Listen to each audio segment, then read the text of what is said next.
నమస్తే welcome to my channel Priya's voice. సాధారణంగా cinema హీరోలకు ఫ్యాన్స్ ఉంటారు, కానీ రాజకీయ నాయకులకు పార్టీల తరపున కార్యకర్తలుంటారు. కానీ సీఎం రేవంత్ రెడ్డి ప్రత్యేక అభిమాని ఉన్నారు. ఆమె పేరు ప్రణీత. వయసు 16 సంవత్సరాలు. స్విట్జర్లాండ్ లో చదువుకుంటుంది. ఆమెకు సీఎం రేవంత్ రెడ్డి అంటే ఎంతో అభిమానం. ఎప్పుడైతే సీఎం దావోస్ లోని ప్రపంచ ఆర్థిక సదస్సుకి వస్తున్నారని తెలిసిందో ఆమె డిసైడ్ అయింది ఎలాగైనా సీఎం ని కలవాలని. కానీ ఒక పెద్ద సమస్య సవాల్ విసిరింది. స్విట్జర్లాండ్ లో ఉష్ణోగ్రత మామూలుగా ఉండదు. ఎమకలు కొరికేసే చలి, గడ్డ కట్టే వాతావరణం. అలాంటి క్లైమేట్ లో జర్నీ చాలా కష్టం. కానీ ప్రణీత తన తండ్రితో కలిసి దాదాపు 480 కిలోమీటర్లు ప్రయాణించి దావోస్ కి వచ్చేసింది. పెద్ద గండం గట్టెత్తింది. ఇక సీఎం ని కలవడమే తర్వాయి.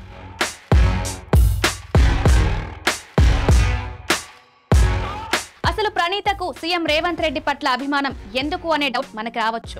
ఆయన మూసీ నదిని ప్రక్షాళన చేస్తానన్నారు. హైదరాబాద్ లో చెరువుల్ని ప్రక్షాళన చేయిస్తున్నారు. నగరాన్ని కాలుష్య రహితంగా చేస్తానంటున్నారు. ఆయనలోని ఈ భావాలు, ఆలోచనలు ప్రణీతకు బాగా నచ్చాయి. అసలే స్విట్జర్లాండ్ అందమైన దేశం. అక్కడుండేవారు మన తెలుగు రాష్ట్రాలు కూడా అలా ఉండాలని కోరుకుంటారు. అందుకు ఎవరైనా ప్రయత్నిస్తే ఆటోమేటిక్ గా వారి పట్ల అభిమానం కలుగుతుంది. ప్రణీత విషయంలో అదే జరిగింది. సీఎం రేవంత్ రెడ్డి ప్రభుత్వం ఎలక్ట్రిక్ వాహనాలకు రాయితీలు ఇస్తుండడం కూడా ఆమెకు బాగా నచ్చింది. చివరకు ప్రణీత కల నెరవేరింది. సీఎం రేవంత్ రెడ్డిని ఆమె కలిసింది. అప్పుడు ఆమెలో ఆనందం మాటలకు అందనిది. ఆ క్షణాలను ఆమె జీవితాంతం గుర్తుంచుకుంటుంది. ఇందులో సీఎం రేవంత్ రెడ్డిని కూడా మనం మెచ్చుకోవాలి. అంత దూరం నుంచి వచ్చిన ప్రణీతను తనను కలిసేందుకు ఆయన అనుమతించడం గొప్ప విషయం.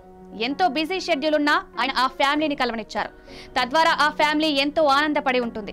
ప్రణీత ప్రస్తుతం ఇంటర్ ఫస్ట్ ఇయర్ చదువుతుంది. ఉన్నత చదువులు చదివి తనదైన లక్ష్యాలను సాధించేందుకు ఆమె సుదీర్ఘ ప్రయాణం సాగిస్తోంది.